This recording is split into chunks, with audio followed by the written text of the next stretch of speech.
Hey guys, we got some news here that came out a few days ago, and I've been wanting to talk about it. I think it just came out yesterday, that Lady Sif might be getting her own series on the Disney streaming service, or Disney Plus as they're calling it. Now everyone's calling this a rumor, but from the original source here, discussionfilms.com, they're calling it exclusive news and type thing, but everyone else is reporting it from them as rumors. So who knows, we'll have to just take it as it is. So who knows, we'll just call this a rumor for now then. But we'll jump into here. Really, recently, they talk about how their Lady Sif could get a show there, and I think it's really interesting diving into that. So we check into what they're talking about here, talking about how there's all kinds of different stuff going on. The only thing that's really has been confirmed for the streaming service with all the different shows in the talks and stuff, Bob Iger has confirmed the Loki show, but that has not. We don't know anything more about that. That he's just confirmed that, and that's it. You know, everything else is kind of Vision and Scarlet Witch is the most likely so far to happen too. After that, that's not been confirmed just because it was announced a while ago type thing. But none of it has been confirmed except for the Loki show. But getting into this for the Lady Sif show, again, Kevin Feige will be produced, and it's unclear whether or not where it'll take place, the show.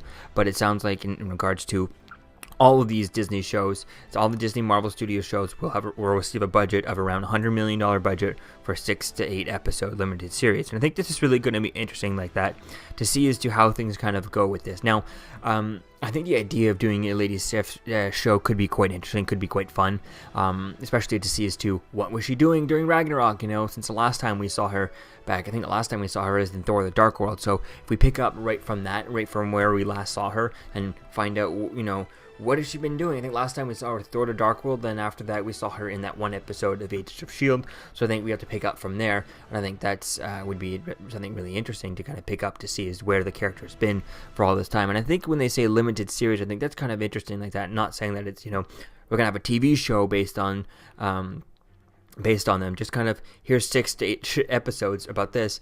Who knows if we'll get another one, limited series, so not necessarily saying that it's going to be an ongoing series. I think that could be an interesting idea, and then if it does do well, they could bring her back for, you know, a full-on, like a series, another season, you know, and keep going, right? And I think that could be definitely interesting to kind of play with all that, and I definitely can't wait to see as to kind of how they kind of do this, because I definitely would like to see as to, like I said, where's the character. There's a big kind of gap as to, you know, we haven't seen her such a long time, and so much has happened, and, you know, with the destruction of Asgard and Infinity War and all that stuff, seeing the first season kind of explaining to where she's all at type thing, I think it could be quite interesting to bringing back some fan base into that character. And then after that, I don't know where you go with that. I think it could be quite interesting to see playing with that. I mean, all the rest of the Warriors 3 are all dead.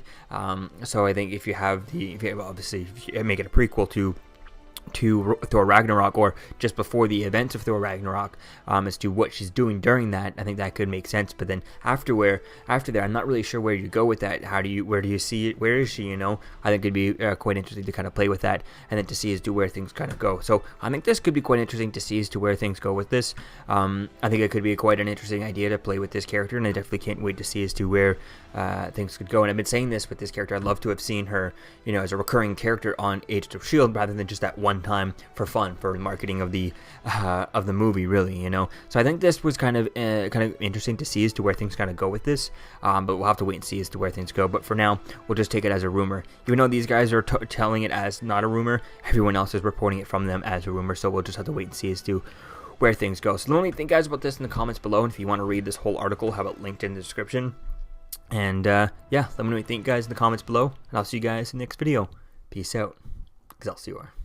I'm Captain America, here to talk to you about one of the most valuable traits a soldier or student can have. Subscribing. Sometimes subscribing is the key to victory. Sometimes it leads to very little, and it seems like it's not worth it. And you wonder why you waited so long for something so disappointing. How many more of these? You're still here. Don't forget to like, comment, and subscribe, guys. Peace. It's over.